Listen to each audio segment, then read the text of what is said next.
ready for this roasting session? And of course, it's Mars Day, so there'll be a lot of reparenting. It's Mars Day. It's on a Tuesday, so there's going to be a lot of reparenting. So on Tuesday, that's when you utilize all that Mars energy, all that Aries energy, all that the god of war energy. Okay, on Tuesday. So you take all that Mars energy, all that god of war energy, all that passion, motivation, all that things, the things that motivate you, the things that you are passionate about. Okay, you act out on them on a Sunday. We are going to enjoy some orange. I have to check if this orange has some seeds. We don't do seedless. We don't do seedless fruits. Okay, we have to eat seeds with fruits with seeds because we also have seeds. The last time I checked, I have a nutsack. The last time I checked, I have some balls. The last time I checked, I have what you call the solar plexus. I have an Adam's apple. The last time I checked, I am the phallus. I am the male. The last time I checked, I am the Dhodh. The last time I checked, I am the Haman. I am the Gikuyu. I am the Adam. I am the Atum. I am the masculine. That is the shape and form that I took when I picked a vessel. So I am none of these things. The vessels that I took, aka the body of a male, is the one that is 60% masculine and 40% feminine. So that means I have more features of a male, aka that 10% will be my dick area. If I was to pick the organs of a female, a feminine, a container, then those features for them, the 10%, it would mean that I'll be 60% feminine and 40% masculine. But then that 10% would be the pussy area for the woman. Okay? Now, let's have some conversations about the spa day na vitu kama hizo. So yesterday I went to have my haircut. So I went and I found this lady in this barber shop. So I came in and she was like, oh, you'll have to wait. There's like 2 people before you. And I said, I wanted to do what you can call, I wanted a haircut. Kwani kinyozi hakuna, kaniambia hapana, bado mimi ndio nanyoa. So I was not in a big rush because I was getting downloads. Okay, I was getting all these downloads what's the real climax, like the difference between a climax and an orgasm, esoterically speaking. So I told her, I'm going to go and sit in the car for a minute, and then when you're done, because she said, you can wait in the hotel, there's a hotel. I said, I don't want anything in the hotel. But then I said, let me go and try some tea. She's like, no, wait. I just want to know where you are sitting. So when I'm done with these clients, I can call you. So I said, I'll be outside, sitting in my car. The little pussy wagon, the red car. Shout out to everyone in the comments. So I went and sat in the car. So I'm sitting in the car and I'm getting all this information, like I'm putting my mind out there. I'm expanding my mind and I'm getting to all these conversations on how, like when it comes to sex magic, like the difference between a climax and an orgasm. Okay, there's a very big difference between a climax and an orgasm. You can have an orgasm, aka an orgasm, an orb, an organism, an organization, an organ, a creation, or you can have a climax, a peak of that. That's a story for another day. So now you know the difference between a climax and an orgasm, esoterically speaking, but they go together. Now, akili ni nywele, kila mtu ana zake. Ujue sasa hii nakumbuka before ninyolewe. Okay? Before ninyolewe. So, I'm sitting in the car. I'm making notes. I'm like, so that is what climax is. That is what orgasm is. This is how you tap into that thing, that 6, that you bring down, that dot and feeling, that 6, that 6-pointed star, okay? That Jewish star, that alchemy, that triangle, okay? The three sides of that triangle, that thought. Ata sasa, should we do a roasting session like the title is saying, or should we jump into the esoteric knowledge? Because this is too much now. You know, when you have a thought and a feeling about something, automatically that creates what? An environment, a that thing, a baby, a child, a vitu kama hizo, sindio? So there's thought, then there's feeling, then there's the androgynous, okay? There's Neo, there's Morpheus, and then there's Trinity, sindio? The holy, whatever Trinity. Now, so, I'm on some private road, so guys in Akuja hapa, they are very suspicious. They're like, what the fuck is this car doing parked behind our company? I'm on a road! And those are your terms and conditions. Nyinyi ndio mliita road. Na road iko na its own rules, so you can ask me what I'm doing here. But we can have a conversation if you want. So bring your ass back around here. Because it looks like they have issues. Unajuanga mtu wako na issues. Wameona waende. Just have issues. They feel like they're entitled, that this is their land. Like they're going to take it with them. Anyway, back to the live. So now, so she comes for me. So me, I've totally forgotten about the lady. Totally forgotten that there's some lady who's supposed to be cutting my hair. So me, I'm in my downloads. So I'm sitting there. I'm in my downloads. I'm just coming. I'm just on that cloud of thought. Okay, I've just gotten what you can call my food for thought. And on my food for thought, I can see the whole climax story. I can see the whole orgasm story, esoterically speaking. So that makes has totally forgotten about the lady, you know, because now if you're becoming aware on how that sex magic works na vitu kama hizo, okay? So you're becoming aware on that how sex magic works na vitu kama hizo. So you don't really care about something really funny is happening hapa. Sijui kama mnaona what is happening. There's some very fast fishy business going on back there with these cars. Anyway, it's none of my business. Amudaka, it's none of your business. It's none of my business. So, you know, where attention goes, energy flows.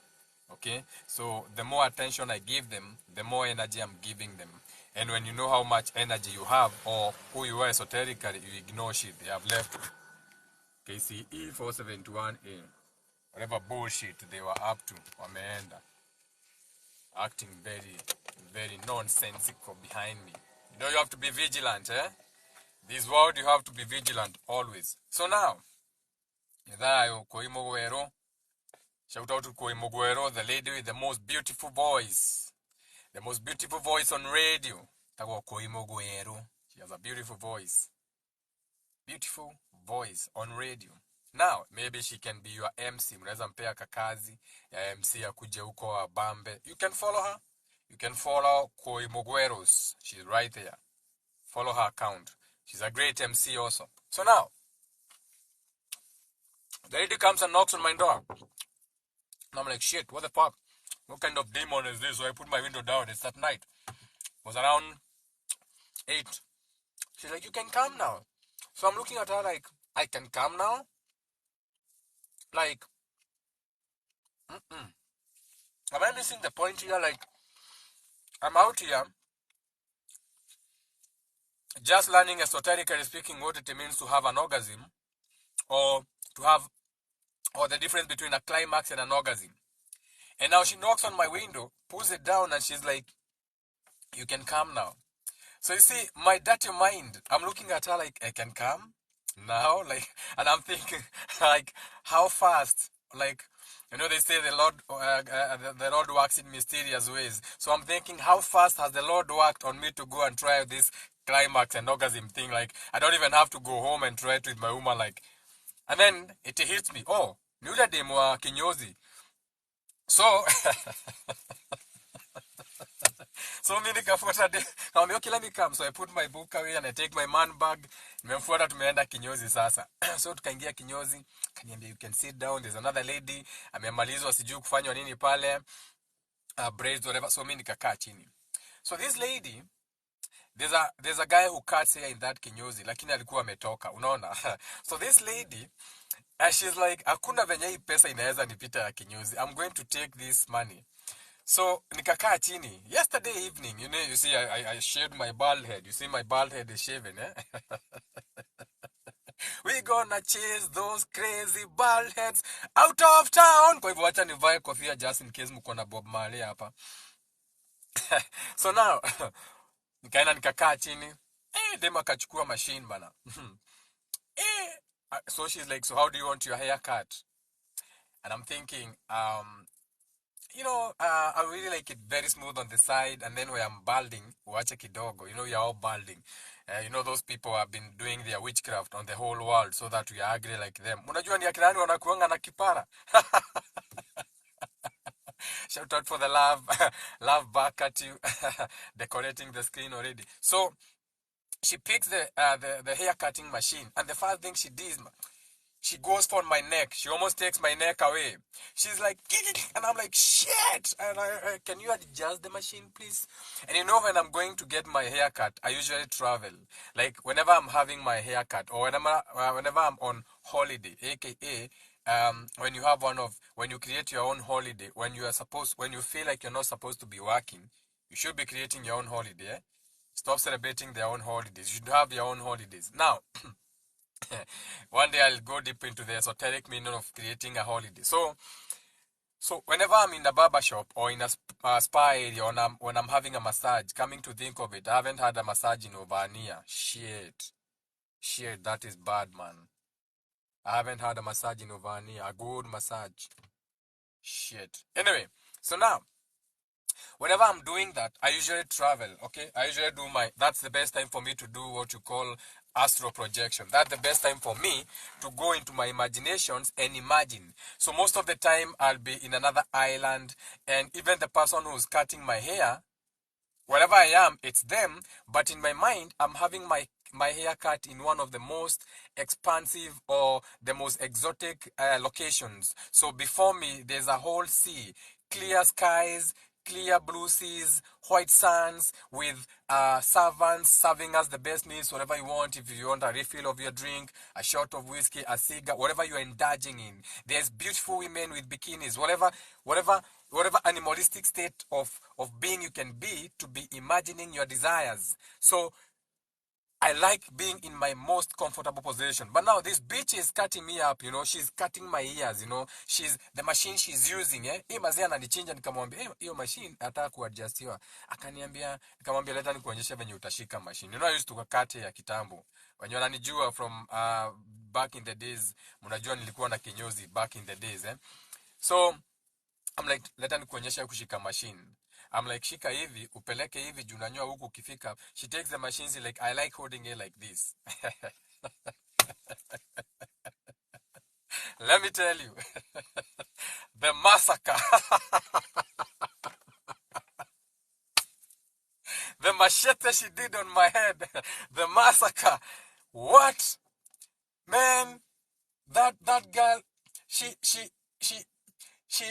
massacred the back of my head, she is like she took a machete, and she decided like to just dissect the whole of my head, my ears. Wajule kinyozi anakukatanga mpaka masikio huku hivi. So she was cutting me everywhere. So I said, sinijana tu tulikuwa tumesema we are men.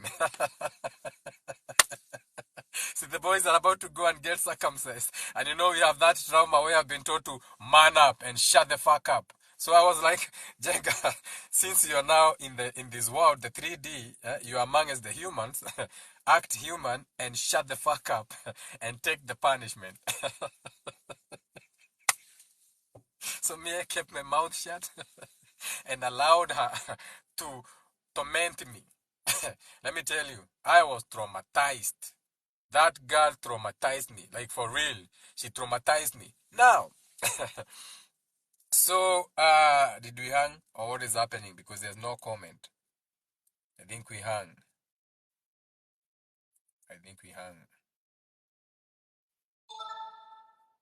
No, yeah, that was a sound.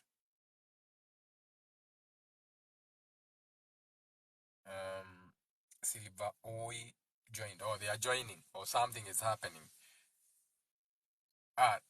Now, so so this lady akamaliza kuninyoa. Man, I tried. I went to Bali.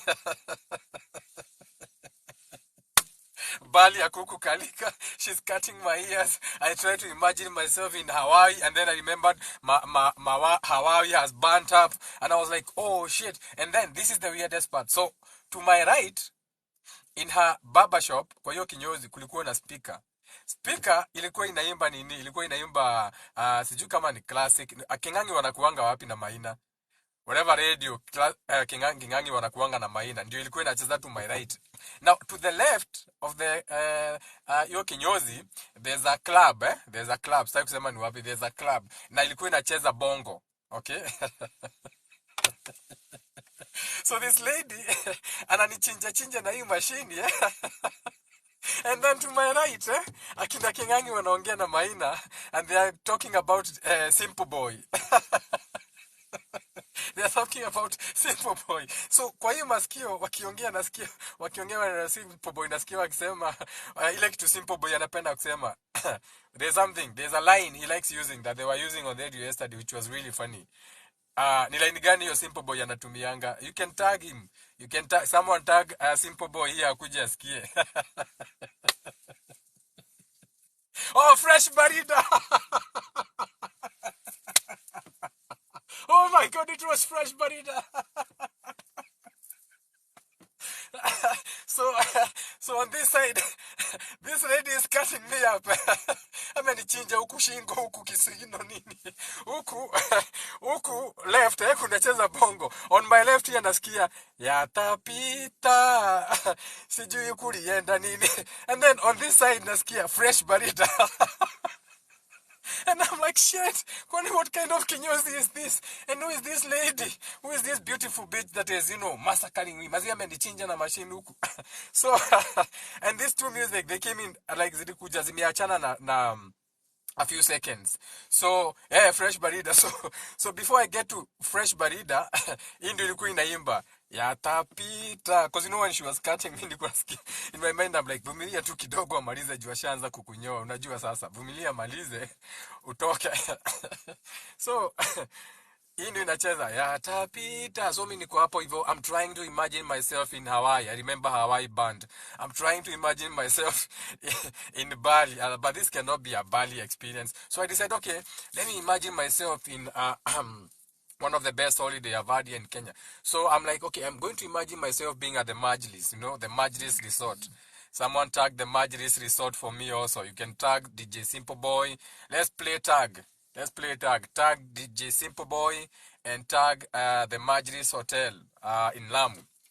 Wote wakuja hapa. Mtu wote nitaongelea akuja hapa. So, the Majlis Hotel. So, I'm trying to imagine, and then I remembered I had such a beautiful time at the Majlis, but still at the Majlis I was traumatized. So mimi nikinyolewa na msichana akinikata, I'm like, shit. This is how your trauma comes back. Like every time you are traumatized in one way, shape or another, it doesn't matter whether it is related. You remember this is how you do shadow work. You remember all the times you have been traumatized. So I'm trying to imagine myself in a beautiful island having my hair cut, with beautiful girls, and massaging me, those kind of imaginations. I have wild imaginations. Mercury in Aries, So that's my Mercury in Aries. So, man, on this side, yana mwisho hiyo. Yana mwisho. Si yatapita, these songs, I don't know them. I rarely even listen to radio. Yana mwisho. Sijui kutaenda nini. So immediately, zenye nilikuwa nasikia hiyo song, sasa ndio akamaliza kuninyoa. And then this is what happened. Sikujua siku hizi kuna kitu kienda kunyolewa unaingiza mkono ni kama shati. So me I'm sitting there, she's waiting for me to put my hands inside. Mimi nimezoea kufungwa ile kabandi ya white unafungwa leso. Sasa hii unavaa mkono kama nguo. Me I was not used to that. So she's waiting for me to put that thing on kama shati. Ameshika hivi hapa mbele. Mimi sijui, mimi nangojea nifunge. I can't wait for her to anifunge ni travel. I do my astro traveling and I go to beautiful places where she works on me while my body is on holiday, getting my spa time. How you do it esoterically. how you go to your heavens and you're still attached to this world, how you differentiate between a climax and an organ, and how you can use sex alchemy to manifest. Anyway, so niko hapo, anataka nivae. So mimi nashinda ni nini huu demba, na mimi namuangalia zile, si unifunge hata siongee, I can't wait to close my eyes. Then she told me, she came here, alikuja hapa kwa masikio akaniambia nataka uvae. That's how we started. Nataka uvae. And in my mind I'm like, come on now, you came to my car, knocked, told me to come. I was having this climax and orgasm esoteric downloads. I followed you. Now you are whispering in my ear. So mimi nikavaa hiki kikitu akanifunga sasa. Sisi ni kunyolewa. Sasa sasa venye nimaliza akinifungua. Unajua mimi nimesahau kiko na mkono. Unajua sasa mimi nimerelax So amenifungua, anajaribu kunivua kukitoa. Nasikia simple boy hapa kwa classic, nasikia fresh barida. I'm telling you, I'm telling you, the spirits have been mocking me for fun. So nasikia fresh barida. So she takes off the thing, kinyozi. Mimi totally forgotten. And then nimesahau she's going to wash me. Unajua ukienda kinyozi siku hizi unaoshwa So me I'm thinking this girl akinimaliza hata akiniambia nioshe, akuja tu na katawe la nipanguze. Venye amenifanya masaka huku na hiyo machine. I think akinipeleka kwa maji huyu atanikunywisha maji. She may even drown me. You never very sure of these spirits and how you get spiritual attack. The spirituality when you get spiritually attacked, you can get spiritually attacked physically, mentally, or actually in the three forms also: physical, spiritual, and your soul. Soul, body, and mind. You can get attacked in your mind. That is why people get possessed. You can have your soul possessed. You can have your mind's getting na hizo vitu na body sicknesses na vitu kama hizo. So in my mind I'm like, man, I just manifested myself a physical demon. Imejaribu kunichinja na machine, imeshindwa. Sasa inataka kuniua na maji.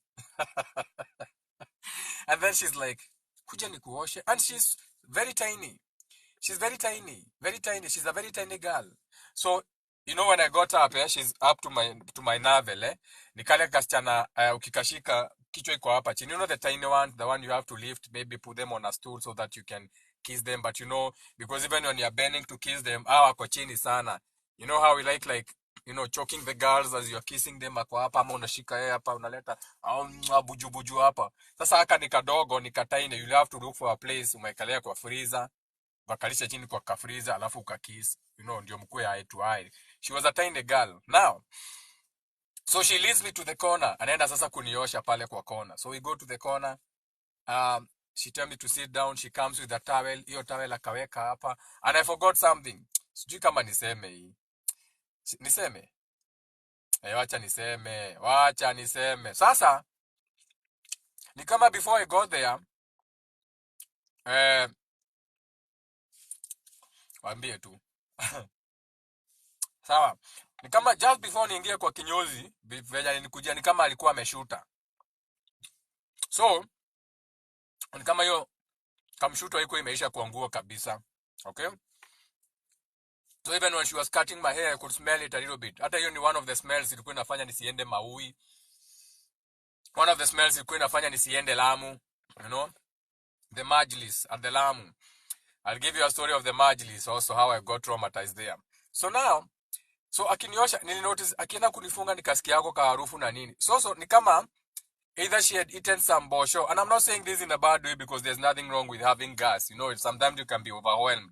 Na pengine uko kazi, nasikia alikuwa na customer watatu, pengine hata alikuwa amekazwa, akaona saa akienda kitauma. So ni kama alikuwa anaachilia kale ka silence, pole. Kwa sasa akikuja tena kuniosha, nikasikia tena. And I'm thinking, damn, man. Sasa tena ya kuoshwa, tena nikienda kuoshwa, mi huenda tena, I astro project. I'm lying in the best beaches and the waters of the beach are lapping on my head or something crazy. And I'm imagining myself in that beach and they're like some 10 or 12 beautiful women, colored women surrounding me with all shapes, sizes and forms, and they are looking down at me. Like, do you need help? Like, can we resuscitate you with a kiss of breath? That's how I travel, okay? So when I'm in that session now, wacha anifunge kitawel hapa. Sasa kio kitawel, alafu sasa pale kwa ile basin ni kadogo. You know, I'm used to very nice barber shops. Kitu nalala ni kama kitu unaoshwa. But yesterday I had to go. So hiki kitu kinanifinya, hiyo tawel inanifinya. Sasa kunalishwa hapo wetu inua kichwa vizuri. But let me tell you, that lady, she has magical hands. She has tiny hands, but she has magical hands. And now, mind you, this Kingangi is still singing on this side. Now on my left, niko na nini? Niko na bongo, usisahau. And everything is rhyming. The songs zinapelekana. So, naekelewa, sasa nalalishwa hapa hivi. Looking back over my shoulder, I can see in you eye. Whatever venye naendanga, sasa ndio nalilali. Sasa tena na huku, sijui Diamond naye anacheza kitu gani nayo inapelekana na the mood, everything that is happening. And I'm like, I'm thanking my spirit for this, but this lady mazee, kuna kaharufu tu kanakuja akifanya hivi mkono. I'm trying to be nice. Wajua karibu nimwambie mazee enda hapo shake skirt urudi or something mazee. Then she starts her magic. Let me tell you. Jezebel herself now came into this lady as a spirit. Man, this lady, she worked on my head. You know, I've always had head massages from my queens when I go for a haircut or for my women. So, the way she's squeezing my head, Miss Jaiskia yo, she touched my head. She's washing. Ujue si massage ni kuoshwa tu, but she was washing me na massage motions. I've done anatomy. I've done all that fitness things. I know about muscles, okay, all their names. Gastranomastoid. I know about the gluteus maximus. I know about the gluteus medius. I know about the trapezius. I know about all the muscles in the body. I know about your occipital, frontal head muscles, okay, the ones that make you blink, occipital, robes, muscles. I know about your stomach cross. Mimi sikuwa najua niko na muscles kama hizo kwa kichwa. She was massaging me and washing me, and I discovered new muscles. I think my spirits have added me more mental muscles to the point I have now muscles on my head I didn't know I have. Shout out to my spirit for giving me mental muscles. She touched my head, washing my head, massaging my head at the same time. And so I traveled. I said, okay, let me now imagine myself in this place. Then she tapped me and gently, like, it's done. So nikakaa chini. I still have my eyes closed. I'm still very far away from that barber shop. Let me tell you, Mary Magdalene, the mother of Jesu, naye akatuma jangili yake. I don't know what possessed her. So this lady, you remember how, was it Mary Magdalene or who was wiping Jesus' feet? This lady, she took the towel. She did not even rub me. She was tapping me with the towel. Mimi sijaisikia tena yu ananitap na towel. It's like the towel is some magical one that's supposed to just absorb the water. Akiguza, akiguza. You know me, I have my eyes closed. Me, I'm very far. So I'm thinking, what is this now? So I'm imagining women kissing my head. I have like 12 dozen women. They are just kissing my head. Those are the imaginations I'm having. But she's using a towel. This devil of a woman is using a towel. She's using all the tricks in the book to seduce me. And I'm thinking, this is related to the download of the climax and the organ. This is not even, this is a temptation now. Stay steady. At this moment, you are telling me to stay steady. I'm almost in a steady. Niko karibu ku steady. I'm already near steady. Remember, all this is in connection to the downloads from how a climax happens. When you have a thought, okay, that masculine thought, that phallus, that rod, that masculine, that idea, that vision, that is straight, logic, left brain, like a stick, modegi, where you use a walking stick, that thought, that phallus, that cock, that thought, turns the chakras, the clouds, like a phallus, a dick, a stick. So now what you are doing, you are taking your thoughts, your masculine, and you are fucking the world. You are fucking Mother Nature. You are fucking Earth, Gaia, the feminine, because this world is feminine. So you are taking your thoughts and you are going, so that becomes like the womb. Okay?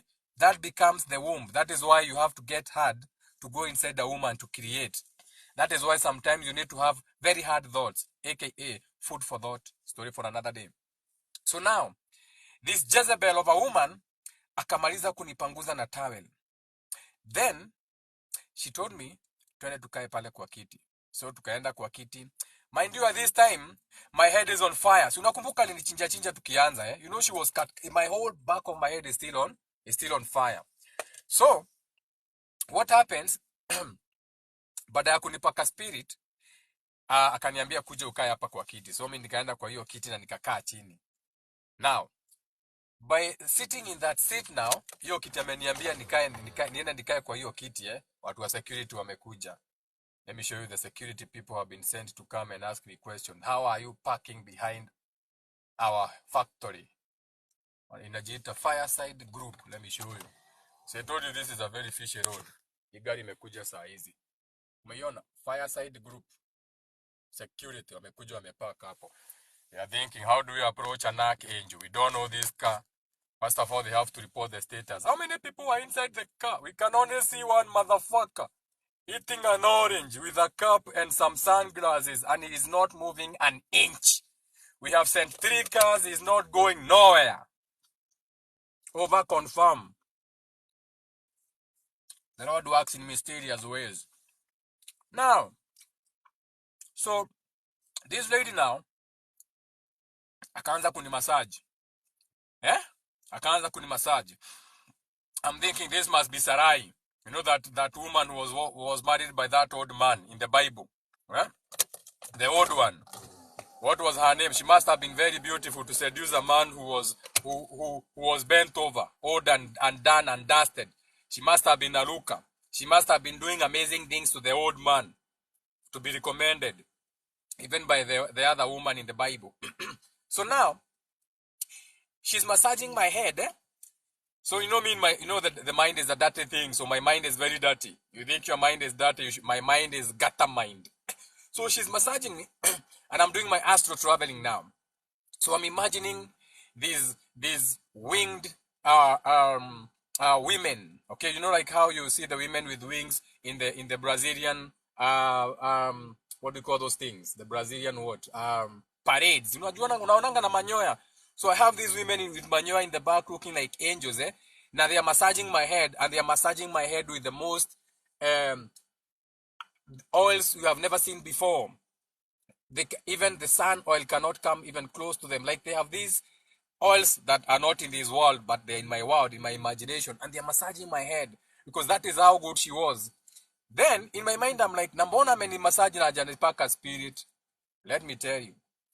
And all this time, remember the music is playing. Huku inside akina classic maina wanacheza, upande wa left ni bongo, and everything is going. Sijui there's a song in bongo that talks about massage na kubondo na vitu kama hizo when she's massaging my head. Now on this other sides now this is the sides sasa niko na the Maina and Kingangi. So when I'm imagining myself with this whatever, they play a song that is related to walking on wings, being in a higher space, things related to oil na vitu kama hizo. Now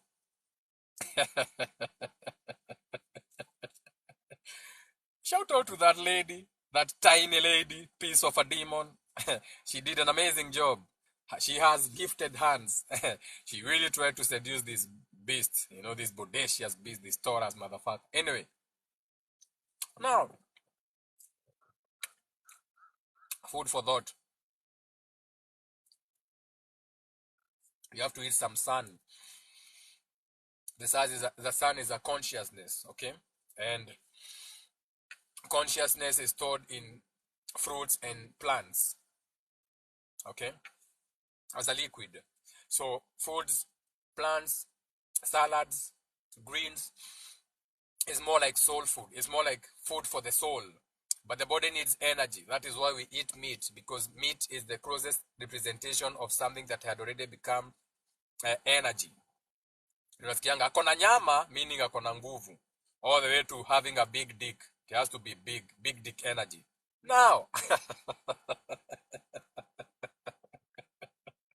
Tripod energy.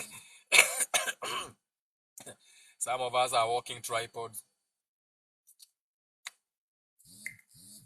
Some of us are walking tripods. Tuko na miguu mitatu.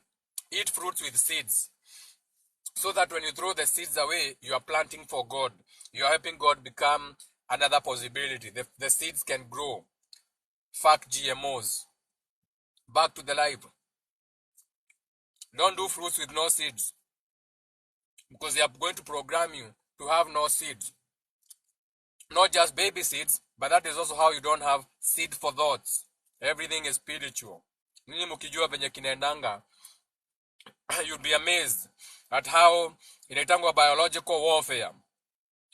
Ama food terrorism. Ama bioterrorism. Unangojea muende vita. They program you. You are waiting for a nuclear war. The war is in your food. And the water you drink. And the things you consume. Mind, body, and spirit. The war is everywhere. Stop waiting for physical war. Back to the life. Now, this lady now, another car, have become a person of interest. Lakini hakuna mtu anaongea. Aje. Mengine mimi naona niko hapa. Pengine kitu wanaona hapa wana question. Maybe I'm thinking this is what they are saying. Maybe wameitwa wakakuja wakaona sasa hii armored car. Or maybe hata wanaona hata polisi hapa nje na sioni. Maybe they are even seeing cop. One car has gone. There goes the other one. Hata hiyo imeenda.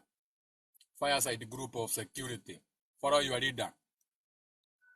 You got nothing on this being. We are not the same. Now, I'm two of the same, but we are not the same. I'm two of the same, but I'm not the same. So, the lady, amemaliza kuniosha. Sasa, wacha achukue spirit. This lady, kumbi anajua. Kumbi huku nyuma ameona venye amenichinja. Akiniosha ameona, oh God, what have I done to this angel? Yeah? Now, she picks the spirit now. Unajua ile ni kali, mandated spirit. So I know it's going to burn. So me, I brace myself. She sprays her hands. I open my eyes now. I have to see her coming. I have to be ready for this. Because I know she has finished my neck. Where is the third car now leaving? Or he can stop if he wants to stop and have a conversation. Because he looks like he wants to ask something. Matausha kiwa ameona and there he goes. There he goes! There's no road behind me. It is a dead end. But nimepark mahali kuna companies. So I'm behind like what you call the go downs. It's a private road. Na huko mwisho hakuna kitu. So venye walikuja tu nilijua tu ni upaparazi tu. So this lady takes the spirit sasa. Sasa venye alikuja kunipaka, she said something into my ear that distracted me. I can't remember what. And then Kingangi and Maina wakaanza kucheka hii side. And then she put the spirit very fast. Sha, and then talk to me. Akanimaliza. Alafu then she whispered again and said, unataka nikupee facial.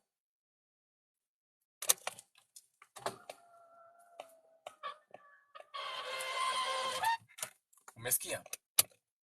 Unataka nikupee facial. But mimi, remember my mind is still in the gutter. Kutoka zile download zangu za Climax na Orgasm, Excuse me. Instead of kusikia unataka nikufanyie facial, nilisikia unataka kunipea facial. Now, for those of you who don't know what it means to give a girl a facial, think giving a girl what you can call a pearl necklace. So a pearl necklace is when you deposit all your family, because you have been learning your sex from porn, is when you deposit all your seeds on a girl's neck area. When she holds her boobs and you decorate her boobs with your seed, It's called a pearl necklace because your calm looks like pearl. Now, so when she said, can I give you a facial? In my mind I had, would you like to give me a facial? And you also know that ladies have been getting facials. Remember, my mind is still in the gutter, eh? My mind is still in the gutter. So now, I'm excited now. I'm thinking, this girl is bold. Bado hajajaribu kuniseduce. Now she's offering I give her a facial. Then, she's like, kuna facial type mbili. Oh my god. Kingangi plays another stupid song that has got everything to do with facial, but kama unajua venye unasikiza. Um, and then she's like, but I'll give you the best. I'm like, nikuwa nataka kunyolewa. She's like, no, this one is a discount kwa sababu nimeona machine imekuumiza sana. I'm like, god damn it. The way she massaged my head. If she's going to do anything to my face, let's do this. So nikamwambia, it's okay. So she tilts the seat. You see, this is a seat. This seat was created by the demon himself. Satan created this seat. Not Satan how you think, but someone who's very opposed to how people have peace at home. So this is someone who was very opposed to peace at home. Designed a chair, went into that opposing Satan thought, designed a chair full of temptation. So msichana kanilalisha na hiyo kiti, eh? So kunilalisha na kiti, you know, she wants to do me a facial. Me in my mind, I've had facials from women, not the facials alone. Maybe I've had my woman sit on my face and do all those facials on my face, you know, when my nose was inside other places, when she was sitting on my face. So my mind is still in the gutter, remember this. So she's leaning me down, my mind is still in the gutter to give me the best facial, like she said, eh? Remember, all this astral projection. Niko kwa kinyozi ndio, everything is happening in the barber shop, but I'm astral projecting. All these are the thoughts and feelings that I'm having on my mind because I had decided at that particular time that is what I wanted to experience. Why? Because I had just learned about a climax or an orgasm, esoterically speaking, and why they are different and how to do that alchemy. So I'd said I'm going to try it in the barber shop sasa nikifanyiwa hizi maneno. Now, msichana akanilalisha. Remember, bado kale kaharufu bado kanakuja. Kale kamshuto bado anakaa. Ni kama anakaachilia. Ni kama chui katoko. Ni kama anaachilia. Very minute juu. Akanuki kinyozi mzima. But kananukia hapa kwa nini? Kwa sleeve. Kananukia hapa kwa nguo. Akikupita ama akikuzunguka. So now, she's about to do me a facial. Na karufu tena nimekasikia kamekuja. I'm like, man. I was about to get a facial from one of my queens, man. She was about to sit on my face and, you know, maybe squeeze all over my face or no, whatever terms and conditions you agree to. You know me, I'm ruled by Venus. My Taurus ruled by Venus. So Venus has all those beautiful qualities. So I'm a very sexual being. Very sexual being. So now, kaurufu kamenikumbusha tena kamenileta reality. Na yeye Maina na Kingangi hapa amecheza some music. Which imeagree na hiyo. So I'm having second thoughts. And then on my left, bongo. The DJ do something with the bongo again tena another ilikuwa unajua alicheza nini? Alikiba. The DJ puts Alikiba. Alikuwa maarufu sana. Alikuwa wewe Mark Muga. Oh Mark Muga. Mungu alikupa nini sijui Mark Muga. Oh Mark Muga. Alikuwa maarufu sana. Na ujue sasa hiyo ndio nimedecide. Hii fish I think wacha tu ikae juu. Ako karufu mazeka kameanza kukua too much, eh? Mark Muga ndio inacheza. Oh Mark Muga. Nikaona wa Modhaka, shut your pride down. Don't be in your ego. Kwani wewe ushutangi? Maybe alikuwa she had some beans or whatever she had and you know she was having a hard day. So I said since I'm in the human form, wacha nivumilie. Simulisema mwanaume ni kuvumilia, wacha nivumilie. And then I remembered her magical hands. So nikivumilia, Mark Muga inacheza, alikuwa maarufu sana. I'm out of my ego. And I'm also thinking, but how come she's so good with her hands? Ama anafanya hivyo juu ya kaharufu wacha ninyamaze. When I close my eyes, she did something to my face. And then she took something like a spatula or a spoon or whatever I think it was, and started putting things on my face, carving things on my face, grinding on my facial muscles. She's doing something. Akanifanya huku all around the face. And I'm thinking, what is she doing? You know, I have my eyes closed and I'm very far. I'm very far now. I'm imagining other things now. And then at that particular moment, I'm thinking, wait a minute. Did this girl like bring some melon into the bedroom? You know, my mind mini kombali. Kwani ameleta melon ama ni nini hiyo? She's putting things on my eyes. I think they are cucumbers or potatoes or things that are like carrots, but they were very cool. So the moment she put them on my eyes temperature came down. Remember, I'm having a lot of visions, imagination. So that means my projector in a hit ni kama screen ya simu.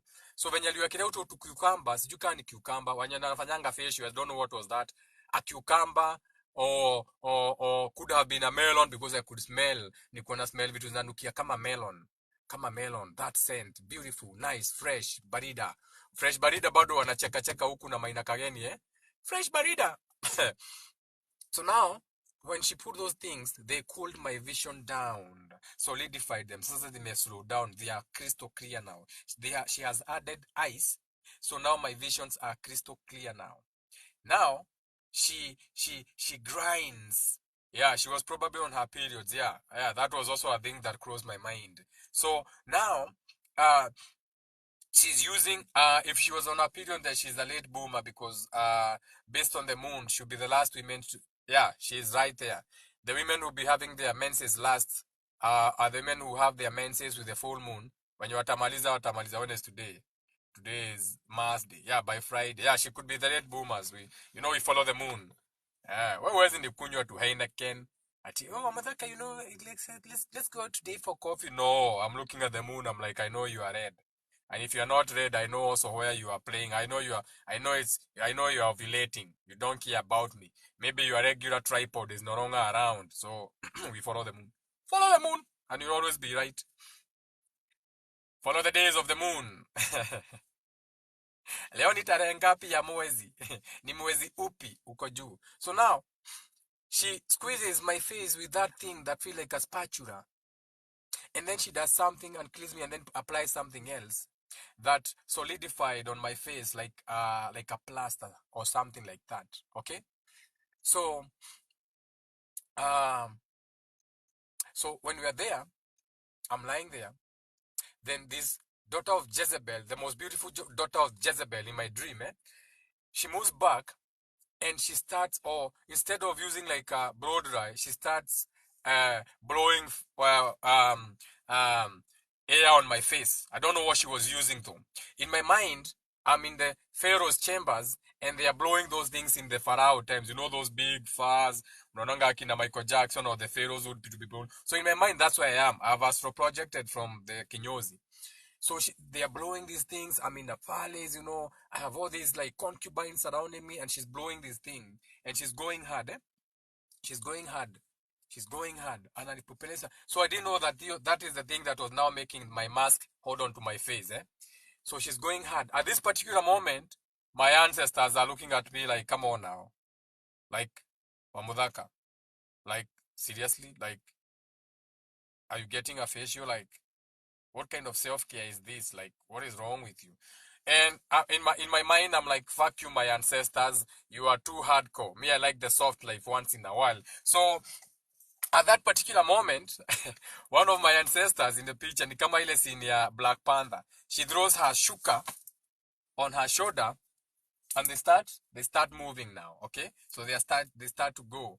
You see, I become something of interest. Mpaka mtu anakuja na baiskeli kuangalia who's in the car. Mekwambia become someone on interest. This guy just came with his bike. Akakuja karide you by a bike. Now he wants to know who the fuck is in the car. You can see him. You wanna say hi? You can see him. Now he's embarrassed. He's like, oh my god, what have I done? Oh, he's a stunt master also. He's going to show off. Inua kit, inua kit. Yeah, go. Demon. Fuck off. Get out of here. What happened? There's nothing on the screen, Need to buy data or something. Was I on data? Okay, let me renew data. We continue with the story. renew data.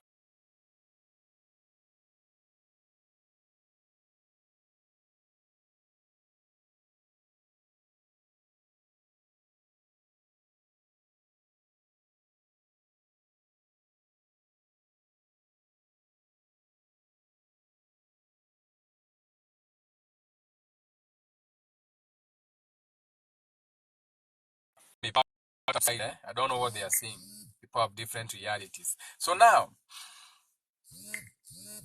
okay, we are back. So now, um, this Jezebel, tumefika wapi? This Jezebel is giving me a facial. She's working on my face. Then my ancestors, they look at me and scoff and walk away like, ah, come on now, this is too much, Wamudaka. You having a facial? So they're all looking at me like, so these are all those toxic masculine ancestors that I have.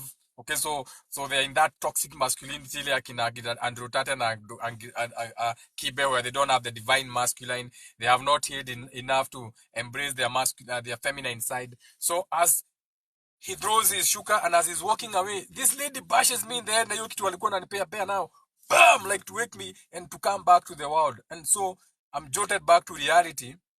I still have my eyes closed, eh? And then she goes, sorry. She comes here. Apa, kwa masikio. She's like, sorry. Sasa, kama unasikianga demons working overtime, temptation, DJ, huku, akatoka bongo, akaeka ngoma, sorry. Sorry, sorry. Sijui what happened, sorry. And at this particular moment, I'm like, no, something is happening. Kuna kitu inaendelea hapa sasa, hii ni ukweli sasa. There's no way she's saying something, inacheza muziki huku. There's no way akifanya kitu, Maina Kingangi wanaongea hapa. This is too perfect. And then, at that particular moment, uh, she starts peeling off the mask. Akaanza kutoa hiyo kitu. Akaanza kutoa hiyo mask. Akaanza kutoa hiyo kitu. Now as she's pulling it, okay? In my mind, I'm now about to get traumatized. Nakumbuka yule msichana alikatakata. In my mind I'm like, na asiniambie tena nafanyanga inaitangwa waxing. Asiniambie ataniofa waxing kwa sababu this lady hapana. So she's pulling the mask very gently. Kwa sababu hata nilikuwa nimebrace atavutanisha. She's pulling the mask very gently. The music ina rhyme na kutolewa mask. She took off the mask, then took me to the seat. Then akanipaka mavitu nini madoido. She put something over my head. Alafu sikuwa nimenotice amewasha kitu kako hapo kakufanya steaming. Kuna kitu kakufanya steaming kako hapo. And then she's like, you're going to put your face there. So I'm thinking aka kitu kapapo nitaekelea face hapo steaming ianze.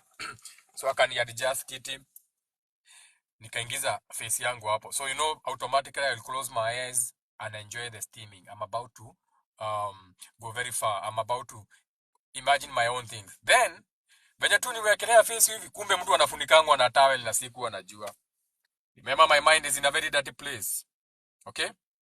So, she put me there, covered me now, na hiyo kitu, towel, whatever towel, na nimeingiza face hapo. So me, I felt like some big thighs had just crossed around my face. You know those BBWs, the ones that can crush you with their thighs. So me, I felt like, venye niliwekelea hiyo towel, I felt like these were like some big thighs nimewekelewa on my ears.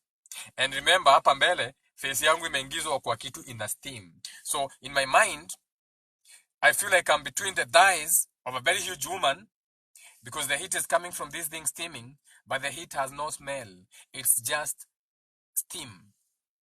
And for a moment, I'm so happy to go into that world of imagining a woman with big hips and her yoni is steaming, but the steam has no fresh, but it's refreshing. Kwa sababu kumbuke msichana bado wako na kale ka stench. So sasa nimesikia freedom ameniondokea kidogo.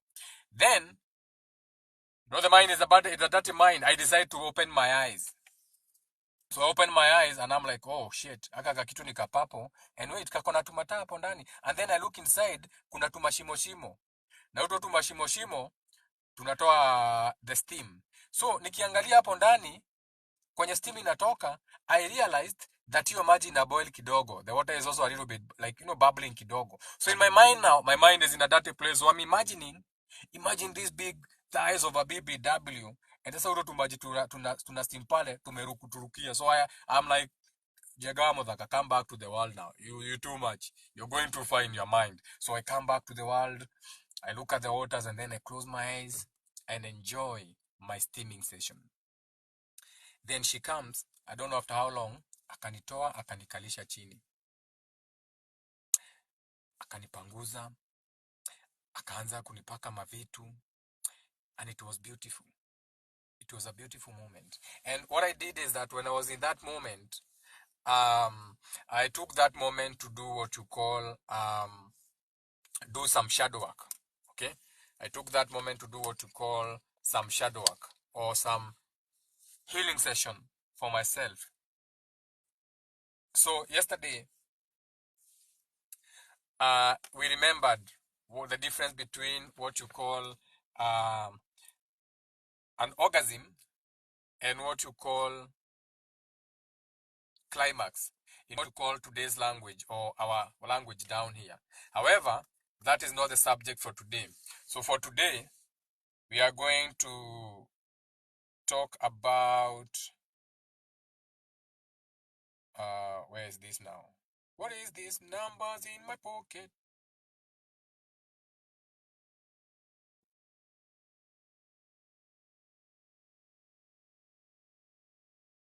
Someone was asking a question about why it gets boring when you wake up, like when you have a spiritual awakening, why it gets boring. Who message iko wapi? Yeah? Because even people decided to really like send messages jana. Message yako iko wapi? So the question was si huyu.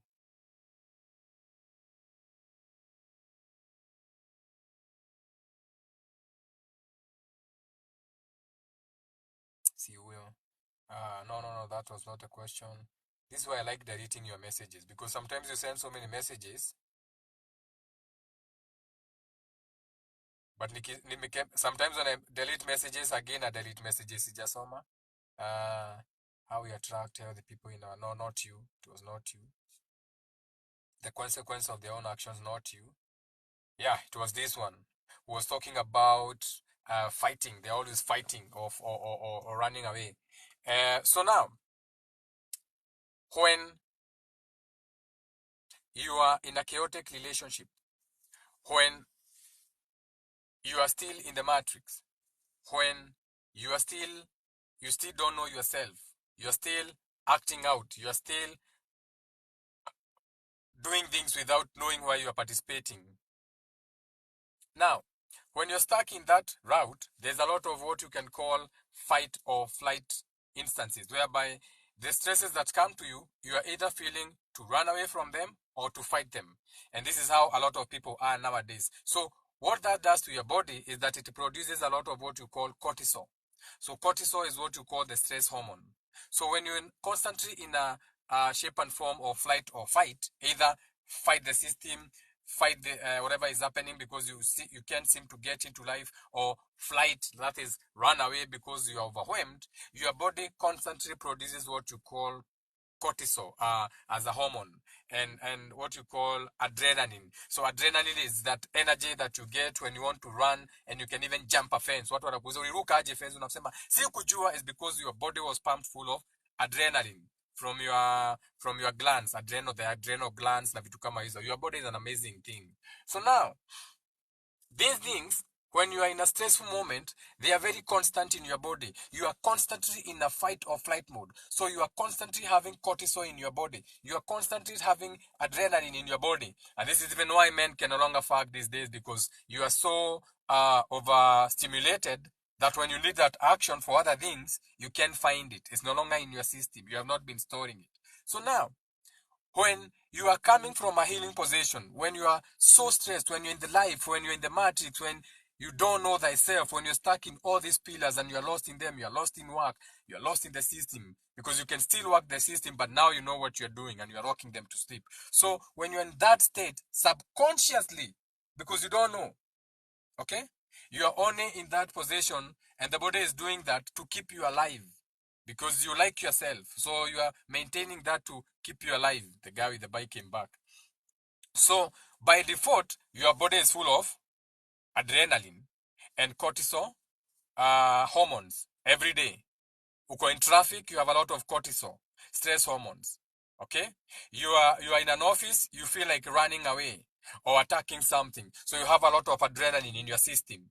Your causes of diseases na vitu kama hizo, esoterically speaking. So those state of minds that you are in at that particular position, when you heal now, when you know thyself, since now you are more grounded, you are more out of that chaotic thing, you are more balanced. When things happen, you know everything is happening for a reason. Okay? And you know that things will never happen at the right time unless you get up and go do something. In the fourth, fifth, and sixth dimension, that is what you call a climax. So, getting to a peak of something. So, um, um, when now you heal, when now you do your shadow work, now you are balanced, now you are doing meditation, now you are going, there are some people who get healing or transform also in religion. Okay, so now when your religion has given you closure and now you have what you call peace, finally you say you have peace. What that means is that now your body is not used to that. Your body is not used to not having adrenaline. Your body is not used to not fighting all the time. Your body is not used to not being in a running away moment. So all those cortisols and adrenal junkies overflow in your veins have got nowhere to go because you are doing this subconsciously. Now, what that means is that since now you are more grounded, now you are reading, maybe you are painting, or maybe you are just it at home, you find that now you start getting bored. And this is why a lot of people, when they go to spirituality, they get bored or they get lost in other things because the body still wants to be in a flight or fight, but now you are calm. So the body is always feeling bored. So you can't seem to do everything. Like when you try to read a book, you feel bored. When you try to do something, you are feeling bored. It's because what you used to do, aka be in a flight or fight mode all the time, or those hormones are still inside you, but now you are more grounded. Now you're into meditation. Now you are into choosing your battles. Now you know when to fight fire with fire, not turn the other cheek and feel like a victim. Now you know when it's time to turn the other cheek, aka choose your battles, knowing that some battles are worth not fighting for, aka not becoming a bystander, aka now you are no longer the bystander who starts picking stones and stones others. And Jesus was even knocking, he who has no sin be the first one to cast a stone. You are neither of those. So you have a lot of time because those are things that you do on your mind. And you know that the mind is a devil's workshop. So you have a lot of time in your mind. Flash, number 4, ball. So you feel bored. So, you know, when they send me the message and I was trying to explain to them where the boredom is coming from, they couldn't get it. So I had to call them up. Nimwambia, unajua kwa nini unakuanga bored? It's because when you are starting to heal now, you are very aware of how you spend your time. You are aware of the friends you used to spend time with. You are aware of the company you are keeping. You are aware of the people you interact with. You are no longer subjecting yourself to situations that put you in a trigger fight or a fight mode. So you are very aware, and that awareness means you have more time. And that's more time to work on yourself. You may miss it because you still have that adrenaline thing going on in your body because subconsciously you are used to that. So when the body is coming out, what we call is called a nervous system, chronic nervous system. Let's just call it a disorder because it's or dysregulation because that is the cortisol. Those hormones are there to regulate you. So it's a chronic disorder of regulation system. When you're coming out of that now, you feel restless. Okay, you feel that is why the people who go to the monasteries, they can spend so many hours meditating. Unasema unawezaje meditate 12 hours? Wewe unafikiria ni 12 hours, but in the mind of that person, since they are no longer aware of bullshit, I may meditate for a year. Iyo masaa unasema is years of meditation because they have more time, because they don't have time for bullshit. So when the body is coming out of that system, you feel bored. Nandi unaonanga the most spiritual people have time for meditation for hours. It's not because you don't have the same in our time, it's because they have more time where they are not accumulating bullshit. So and so they feel like they need to meditate even more. But that's not even how you attain spirituality, because that is overdoing it also. You still have to be in this world because you're in this world physically. And these are the people who end up they come back as monks. They come back, you can even come back as a statue, like a Buddha stone. That Buddha stone, what wanaomba, once it had its own consciousness, but it didn't want to move. It was so fixated, it manifested an awareness as a stone, something that does not move. And people can still give it that energy. Shit is deep in the spiritual world. Now, so, this is a good sign. When you're in spirituality and you're feeling bored, that is a very good sign. There's nothing wrong with that. Because Abiya alikuwa anakuja in the fact like, ever since I started this healing journey, I'm getting so bored. I don't even know what is this. No. No. That is your body rebalancing. Your body is trying to rebalance those hormones. Your body is trying to rebalance the cortisol and the adrenaline that is in your system that was there subconsciously. So you are going back into what you can call a harmonious state, what you call homeostatic, what you call parasympathetics, all these terms that you use in hospitals that become ISO, you are going back to your foundation. Okay?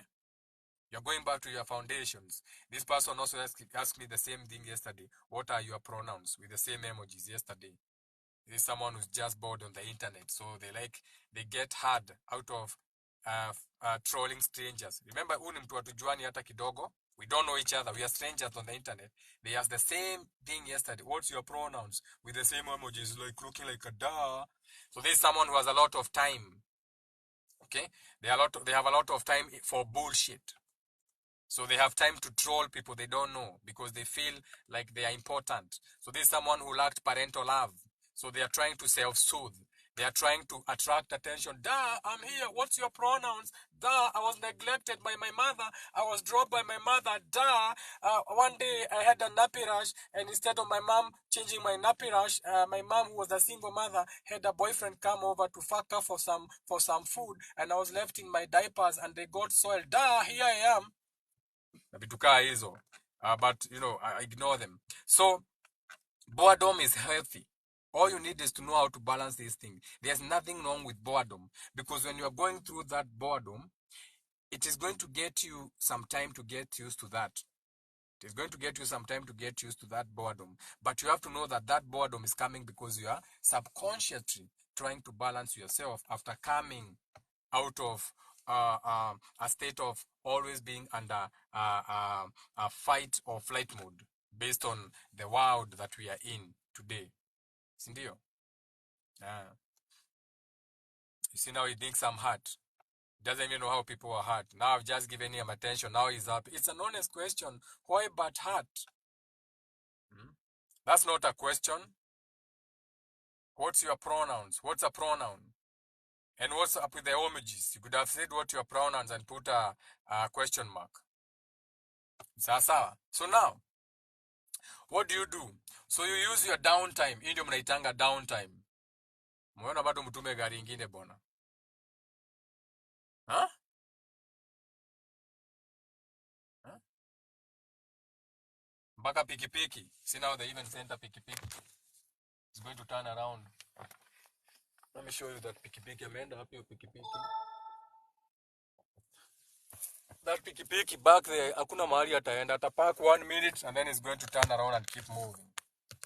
I'm a person of interest here, but they got nothing on me. So use your downtime. That is what you call a downtime. So you use your downtime to get outside. Use that downtime to go outside and ground. Use that downtime to go in nature. Use that downtime to go to a river, a stream. Use that downtime to connect with people who are like-minded like you. You pick a new hobby. You start cooking. You start knitting. Na vitu kama hizo. But wamekuja hapa kunipea maneno ya Jehovah Witness.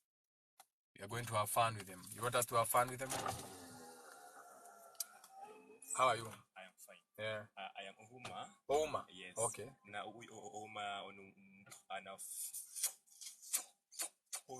na nafanya business. Unafanya business. So kile law wametupatia call hii law ya kufanya sales. So hii law ya sales tumeletewa ni hizo maproduct. No, before you proceed. Yeah. I do understand all these sales vitu kama hizi. I've done them. And I'm going to do you a favor. Because naona unajaribu. I'm going to give you a crash course on what you call sales. Right now. Sindio? Nipe dawa.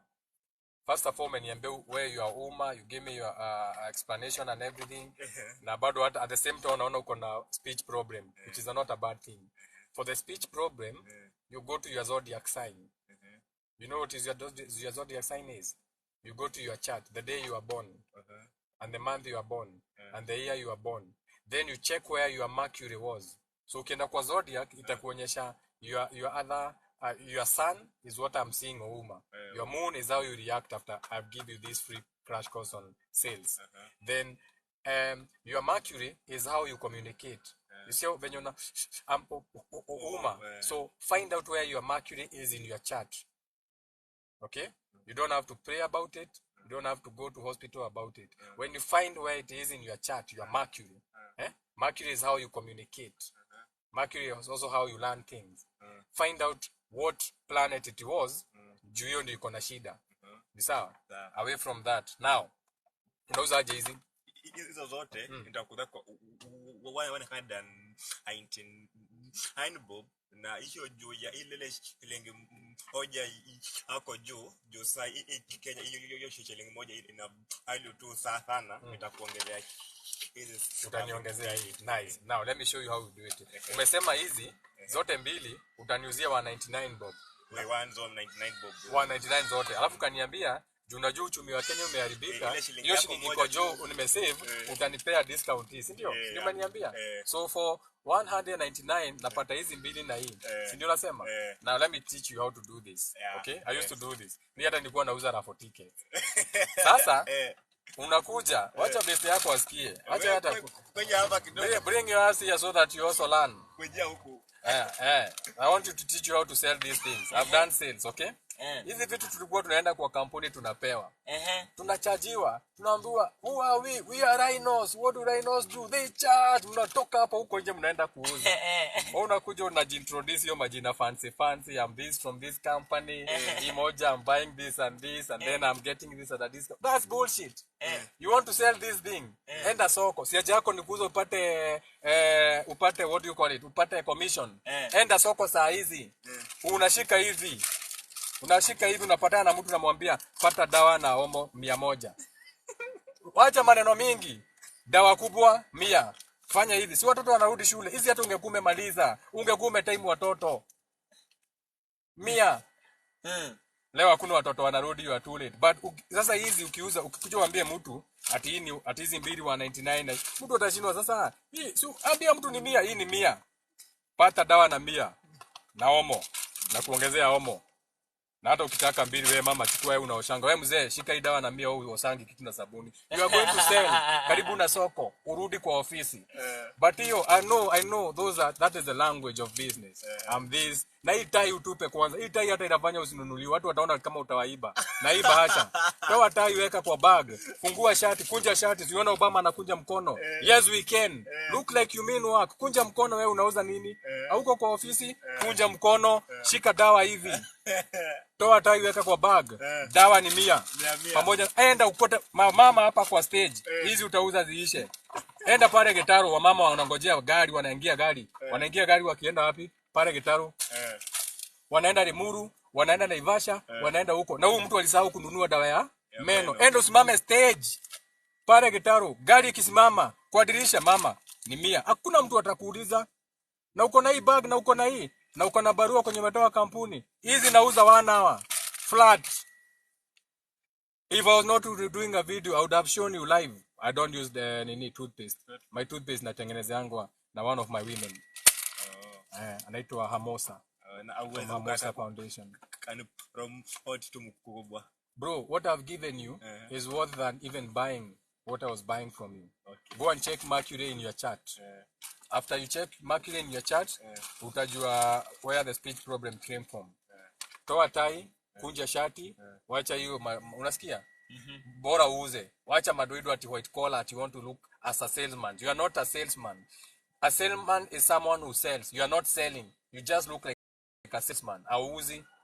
Salesman ni kuuza. Hata yatoa hiyo tai. And have a beautiful day. Sasa? Sasa. Nayo? Eh.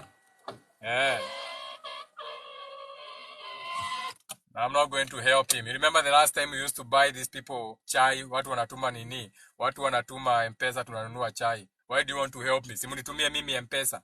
Chani wape namba yangu ya M-Pesa. Why do you want to help him? Mimi nimemsaidia, you help me. Buy me lunch and pay for my internet. Ime expire. Sina pesa. Saa hizi. Sikusema sina pesa in my life. Ni saa hizi sina. Chata tutoe jacket. Kama huyu msichana alitoa hiyo shuka jana kwa kinyozi. Alitoa shuka kwa kinyozi sana jana. So yeah, so let them go and learn, you know, teach. We are teachers. We remind people stuff. Asa anafikiria ati kuuza ni kuvaa hizo manguo za ofisi. I used to do sales, fax sales. Me I used to be the highest seller kwa hiyo kampuni. Mpaka wakaanza kunifuata nikaanza kuwajificha tao. Nikiwaona napiga kona. We used to do all those. Me have sold raffle tickets. Na moja ni 100. A whole booklet. Unakuja na tayari, my name is Richard Jenga. I'm from these promotional companies. Unasikia mtu amekwambia toka hapa na kampuni ya Muhindi wataka kuniibia.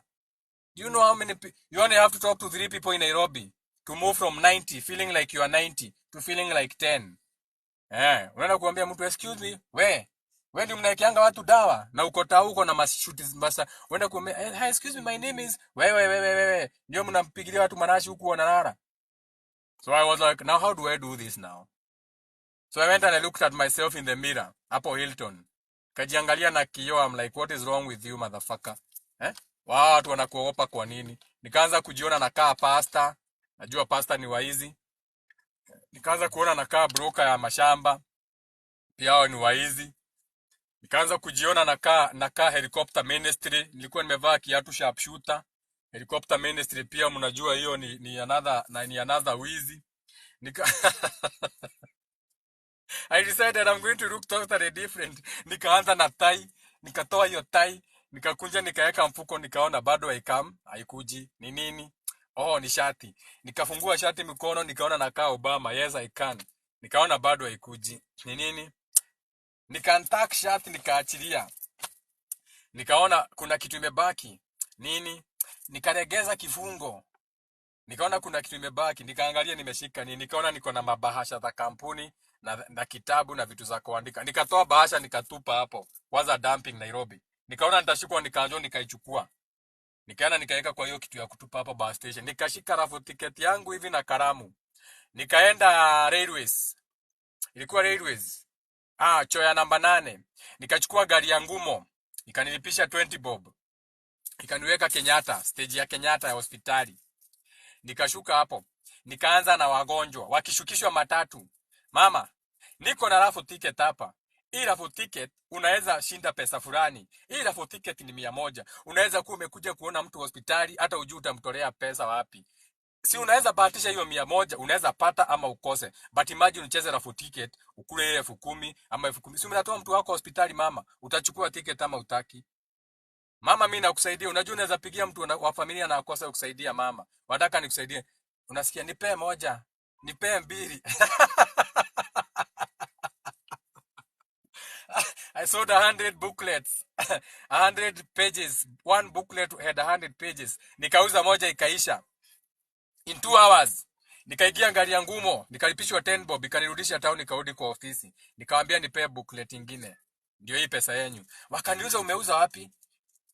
Nikamwambia nimeuza. Nikapewa booklet nyingine. Nikaenda nikaingia matatu ya ngumo. Nikashuka Kenyatta. Nikakuta na mimi sijui masaa ya hospitali. Nimeshuka saa zile watu wote wako visiting. Kwa hivyo nikae hapa 1 hour watoke. Lakini nikakumbuka wakitoka hospitali hawatakuwa hata kuongea na mtu. Pengine mtu wao ni mgonjwa, mtu wao amegonjeka, mtu wao amekufa, wameambiwa bill na wanataka kukimbia nyumbani juu ya rashawa. So nikaona Kenyatta hapa haiwezi. Nikaongeza pesa, nikaingia Kenyatta Market huko Ngumo Line Saba. Nikaanza kuuza ticket huko. Nikauza kitabu haikuisha, nikaenda nayo nyumbani. Nikakuja nayo kwa ofisi next day. Sasa venye niko na tai, nimekuja kama hawa wametoka hapa I look like a Lazarus. Tuko hapa kwa ofisi. One of you sold very many booklets. Ni Richard Jenga, they used to call me Richard. Come here. We'd like you to tell the people how you sold. Kasema me, I just sold. You know, who are we? We are rhinos. What do rhinos do? They charge. So I went out there and I charged like a rhino. So najua narudia ile nonsense umepewa hapa program. I charged like a rhino. I tell people, buy my raffle tickets. Wananipigia makofi. Hey, who are we? We are rhinos. Let's go and sell. Jenga, you can do it. Take 1 or 2 people with you and teach you. I'm like, they can follow me. Wananifuata na kitaiki yangu tao. Mimi nashindwa watu nitawapiga chenga wapi, nitoe itai nikunje shati. Unaona kale ka documentary watu wanaibianga vitu tao, ukipiga kona hivi umebebewa mzigo, matatu ikipita mzigo inarudi na matatu, unaenda unamtafuta unamkosa. Hiyo nilikuwa nimejua kufanya before walete documentary ya mzigo. We are walking in town, tunapelekana nao na bado najifanya nauza. Excuse me, my name is this. Bado natukana, unajua tao natukana. Excuse me, nani toka hapa. Excuse. Sasa wanaona nauza. Pia nikawa time nikaona huyu anaongea na huyu customer na nikavuka barabara shwa. Kuvuka barabara nikatoa tai shia, nikaficha tai, nikantaki Kenyatta Market, Kenyatta Stage. Nangojea wagonjwa na rafu ticket. Siku hiyo nimebeba booklet mbili, nikauza booklet mbili. Nikaenda Kenyatta Market nikakula nikarudi town. So sales, I know sales. Hivyo ndio unauza, si kukuja hapa na madawa ya meno. 199 hata ajui kuongea. Man, fuck that demon. This world is so hard. Imagine you cannot communicate na unafanya kazi ya sales na uko na kigugumizi. 199 and that one cheating. You can't even speak and you are doing sales. Fuck this world, bana. This is a hell. That's how you know we are in hell. Uko kwa sales and you even have speech problems. Sasa hizi enda kuangalia Mercury, ataenda kanisa. Na amekuwa kanisa hiyo miaka yote akiombewa hiyo kigugumizi ishe. Na hiyo ni kitu iko kwa zodiac yake. Aende angalie Mercury yake iko wapi, ajue how to align that planet, ajue kama ni kuvaa hizo crystals, kama atakuwa anakuja ile mythical correspondence to that planet where they almost don't have a house. Kama ni nguo associated with Mercury anavaa hizo color. Sasa ako hapa na white, tie ya red ya Mars, suruali ya black. But si bora uhai. Si bora uhai. Bora uhai. Nasemanga bora uhai. Bora uhai. Si mtaomba, si ni maombi. Here he goes. Na kigugumizi na anajaribu kufanya sales. Anyway, shout out to everyone in the comments. Naona Waringa Bea amefika, anasema Rhino Things. Shout out to Waringa. Each one teach one. Naona naenda kutoka masaa ya hata niko masaa ya Gemini. Hata sikujua nikiingia Gemini nitoka Dora saa ngapi. But we never know when we start doing these lives how they go, you know. So we'll talk about climaxing and orgasms the next live, maybe in the evening, so that you can know the difference between a climax and an orgasm, so that you can know how to bring your dream down here through sex na vitu kaa hizo. I'm saying about ni maige. Muda ndio mchache, mambo ni mengi. Kindly repeat on checking Mercury. Si wewe, yeye ako na kigugumizi. Yeye ndiye nimeambia aende angalie where their Mercury is in their chart. Okay, ndio ajue why ako na hiyo speech problem na vitu kama hizo. The whole of this area, Mercury, throat area, mouth area, intellect. Aende angalie thyroids, all that. Asikushinda hospitali anakunywa madawa. Dio house, helicopter ministry. One of my women, help him. Wangoi, to bring your ass here. Okay, hakuna hope I will get. Help him. He has never heard of that. He thinks I'm crazy. Huyo hata akiona hii gari atatoroka. Wacha atakuwa anaona tu any gari ya red, he'll be taking over. Hata hii uzia mtu akona gari ya red, atakuwa anaenda sales, anaona gari ya red, anasikia oh my god. Anaona akejo. He was sent to me. Kama anajua. Yeah, sometimes they are sent to you. You would help them or maybe not. Maybe either your message is maybe he's going to act on it or not act on it. But the fact no means amejua. Jamaa wa pronouns alienda wapi? When alisema I'm getting bad heart. How do you know this? Kuna question.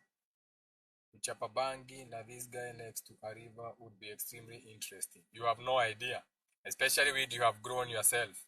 What if one-eyed astral projector na hiyo ingine haioni? Ai, maje. You have one eye, the real eye. Hizi mbili, they are not real. These two eyes are not real. Remember, this receive. Your eyes don't see. They receive. You see with the real eye. So the real eye is one. The eye of God, the oneness. People have different realities. Yeah, that tiny lady, she was really nice with her hands, but apana. She got possessed.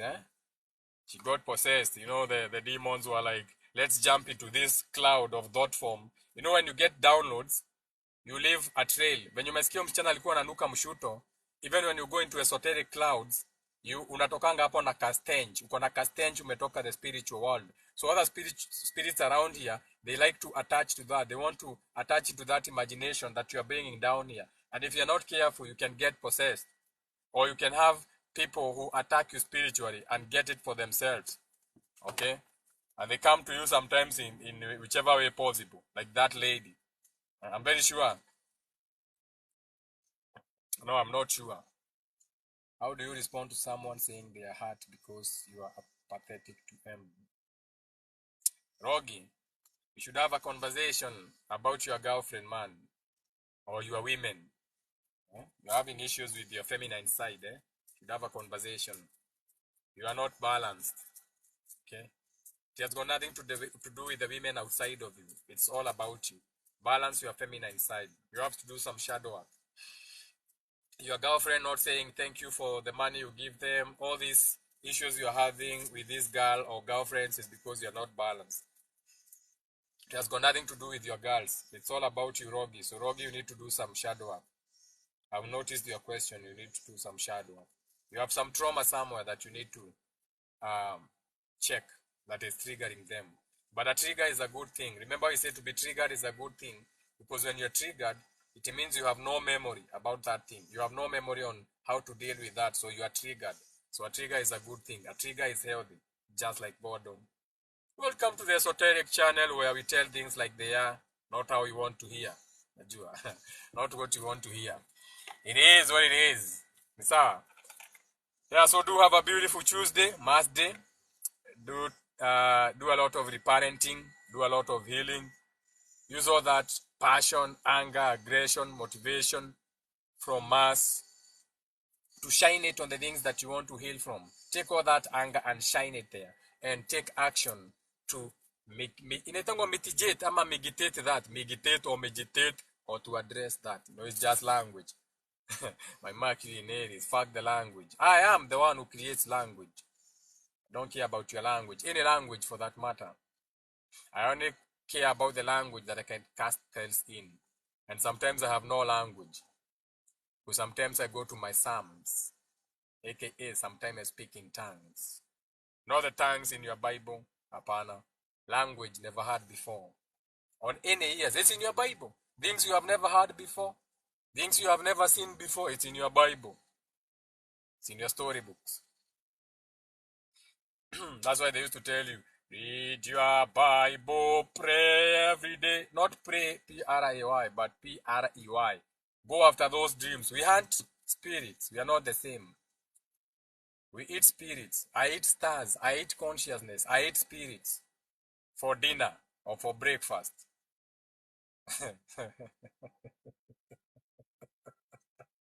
We are the world. We are not the world. Usidanganywe na mtu, we are the world. No. You jump into this world and you keep it moving. We have as many number a highest you can count. That is as many realms of existence you can jump into. Acha kudanganywa na hii world. We are the world. We are not the world. This is their world view. You don't belong to this world. That is then why you die and leave your body behind, your vessel, and your spirit goes somewhere. You say your spirit goes to heaven or hell. The fact remains it's going somewhere else. To another realm of existence. Sasa, shout out to everyone in the comments. Shout out to people who are joining. Kariha Joroge, like the live. Shout out to the people who have tapped up the skin. The mayor, 20,000 likes. We should be at 100,000 likes. Kama ningekuwa naongea bullshit ungekuwa 100,000. You like bullshit. Okay. So shout out to Colombo 31, daughter of Jay here. Shout out to her. Wanjiro series. Wangui. Shout out to Wagoi. Teach. Awakening the Divine Feminine. Shout out to you. Spalina K. Isis. Teach. Nice. Chega. Kewuta. And everybody else in the comment section. Shout out to you. I can't give everyone a shout out. Some of you came in and left. So do have a beautiful Mars Day, Tuesday. May your day be light, aka light as in weight, L-I-T-E, so that it's not too heavy on you, so that does not rain on you, R-E-I-G-N, like a king, like a rulership, so you feel free throughout your day. Thayo, kumagitina kiagoro yako, love you from the bottom of my heart. I've been live for 90 minutes. Shout out to the people who have liked the screen, sent your hearts, sent your donuts, sent your tea. Teamwork makes the dream work. Ndio tunasemanga, each one teach one. Na ni dhayo.